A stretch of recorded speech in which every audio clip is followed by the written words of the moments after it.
7.1 का प्रश्न number 10। x और y में एक ऐसा संबंध ज्ञात कीजिए कि बिंदु x, y बिंदु 3, 6 और -3, 4 से समदूरस्थ हो। तो सवाल आपसे क्या मांग कर रहा है? सवाल मांग कर रहा है आपने क्या करना है, x और y के बीच क्या निकालना है, आपको संबंध निकालना है। और क्या दिया हुआ है आपको कि जो x, y 3, 6 के बीच की दूरी किसके बराबर हो, x, y और -3, 4 की दूरी की। तो इस सवाल में सबसे पहले आपने क्या करना है, आपने x, y और 3, 6 के बीच दूरी निकालनी है। उसके बाद x, y और -3, 4 के बीच आपने क्या निकालनी है, दूरी निकालनी है। और उन दोनों दूरी को आपने क्या कर देना है, बराबर, और आपके पास x और y के बीच संबंध स्थापित हो जाएगा। तो निकालें। सबसे पहले क्या करें, x, y और 3, 6 के बीच क्या निकालते हैं, दूरी निकालते हैं। तो आपने बिंदु लिया x, y और दूसरा बिंदु आपके पास क्या है 3, 6। इन दोनों बिंदुओं को आप क्या कर लेंगे, जोड़ लेंगे। इस बिंदु का नाम आप P दे दो और इस बिंदु को नाम दे दो Q। अब यहां पर आप क्या करेंगे, आप जानते हैं दूरी के सूत्र के लिए x1 y1 लिखोगे और यहां पर क्या लिखोगे x2, y2। आप जानते हैं दूरी का सूत्र क्या होता है, शाबाश, PQ बराबर है अंडर रूट क्या बन जाएगा, x2 नफी x1 की घात 2 जमा y2 नफी y1 की घात 2। अब आपने क्या करना है, x2 x1 y2 y के क्या भरने हैं, मान भरने हैं। PQ बराबर है अंडर रूट x2 का मान कितना है, ये है 3, x1 का मान कितना है, ये है x की घात 2 जमा y2 का मान कितना है 6 नफी y1 है y की घात 2। इसके आगे ये बना a नफी b की घात 2 और ये भी क्या बन गया, a नफी b की घात 2, जो कि आप जानते हैं a की 2 जमा b की 2 नफी 2ab। तो PQ क्या निकल के आ गया है, वर्गमूल 3 नफी x की घात 2 3 3 9 जमा x की 2 नफी 6x, ये आपको आता है 6 के 36 जमा y की 2 नफी 6 दूनी 12y।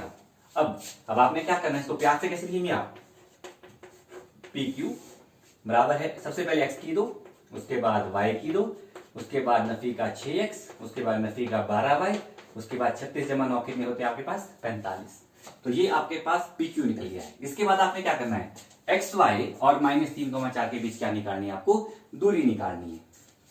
तो लेते हैं x, y और दूसरा बिंदु आपके पास क्या है, ये है आपके पास -3, 4 और x, y का नाम आपने पहले क्या दिया है P, इसको एक नाम दे देते हैं R। अब आपने दूरी निकालनी है P और R के बीच। अगर आपने दूरी निकालनी है तो सबसे पहले आपको क्या लिखना होगा, x1, y1, क्योंकि दूरी के सूत्र के लिए इन चीजों की जरूरत आपको पड़ेगी, x2, y2। तो दूरी PR बराबर है अंडर रूट x2 x1 की घात 2 जमा y2 नफी y1 की घात 2। अब PR क्या बन जाएगा, PR बराबर है वर्गमूल x2 क्या है आपके पास नफी का 3 नफी x1 कितना है आपके पास, ये तो x है घात 2 जमा y2 क्या है आपके पास, y2 है 4 और y1 कितना है आपके पास, ये तो y है 4 नफी y की घात 2। अब यहां पर आ रहा है नफी 3 नफी x, नफी 3 नफी x, इसको कैसे हल करेंगे, देखो PR बराबर है अंडर रूट, इसको हल करने का तरीका ब्रैकेट ली, नफी को आपने बाहर कॉमन निकाला।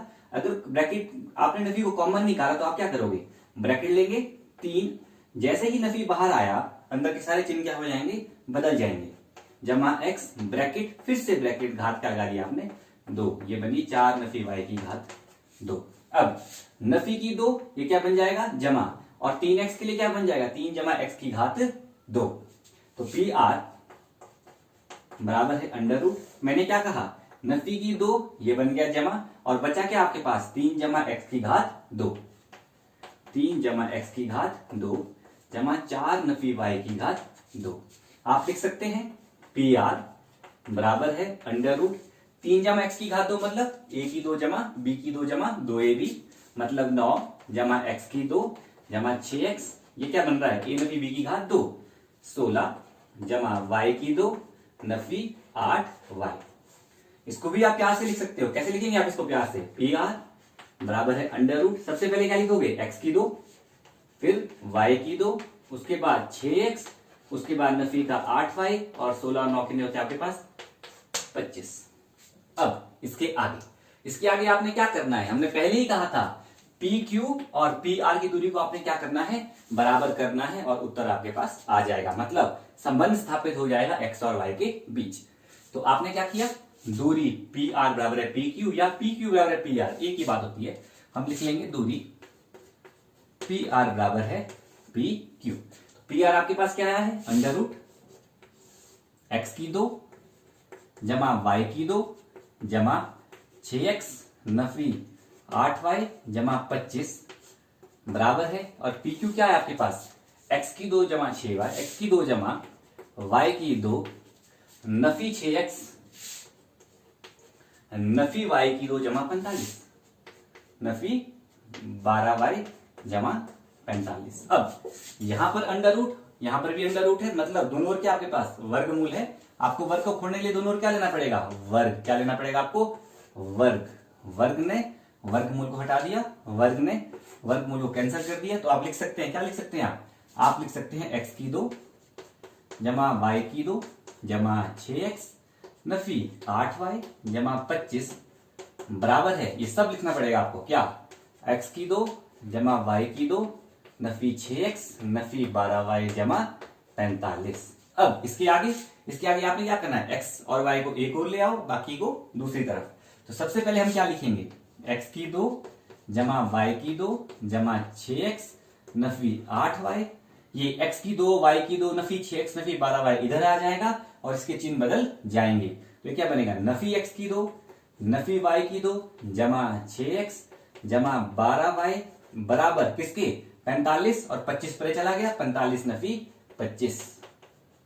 तो आप क्या देख सकते हैं, आप देखेंगे x की 2 से x की 2 कैंसिल होता नजर आ रहा है, y की 2 से y की 2 कैंसिल हो गया, तो यहां क्या बचा आपके पास, 6x जमा का 6x जमा 6x नफी 8y जमा 12y बराबर है 45 नफी 25, ये क्या बन जाएगा आपके पास 20। तो आप कह सकते हैं 6x जमा 6x 12x नफी 8y जमा 12y जमा का 4y बराबर है 20, और 20 आपके पास क्या करेगा 20 इधर आ जाएगा 12x जमा 4y के पास, और इसका चिन्ह बदल जाएगा, नफी 20 बराबर है 0।